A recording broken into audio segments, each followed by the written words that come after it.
আপনি কি প্রতি বছর টার্ম ইন্স্যুরেন্স কেনেন? আই হোপ না। বাট আপনার আজকের দিনে যে ইন্স্যুরেন্স নিডটা রয়েছে, লেটস সে আপনার মাসিক আয় হচ্ছে 50,000, সেই অনুযায়ী আপনার ইন্স্যুরেন্সের প্রয়োজনীয়তা রয়েছে 1 কোটি টাকার।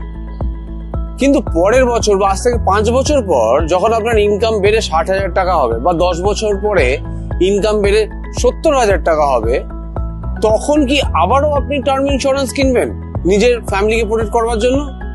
আপনি হয়তো ভুলেই যাবেন যে আপনার ইনকাম বেড়েছে, সেই অনুপাতে আপনার ইন্স্যুরেন্স কাভারেজও বাড়ানো উচিত। আপনি যদি মনে করেন যে এমন একটা টার্ম ইন্স্যুরেন্স কিনি যেখানে প্রতি বছর সাম অ্যাসিওরড ইনক্রিজ হতে হতে যাবে, নর্মালি যে টার্ম ইন্স্যুরেন্সটা আপনারা কিনে থাকেন সেটাকে বলা হয় লেভেল সাম অ্যাসিওরড, আর এই প্ল্যানটা যেটা আমি বলছি এটাকে বলা হয় ইনক্রিজড সাম অ্যাসিওরড। অতএব যতদিনের টার্ম আপনি চুজ করবেন, প্রতি বছর আপনার ইন্স্যুরেন্স কভারেজ বাড়তে বাড়তে যাবে, সেটাও আবার ভারতবর্ষের ইনফ্লেশনকে কনসিডার করে।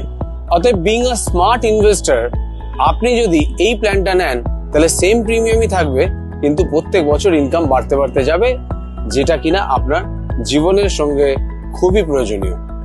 আরো এই বিষয়ে যদি আপনাকে জানতে হয় তাহলে নিচে দেওয়ার এই হোয়াটসঅ্যাপে আপনি যোগাযোগ করুন, অথবা আপনার যিনি ফাইন্যান্সিয়াল অ্যাডভাইজার রয়েছেন তার সঙ্গে কন্ট্যাক্ট করুন।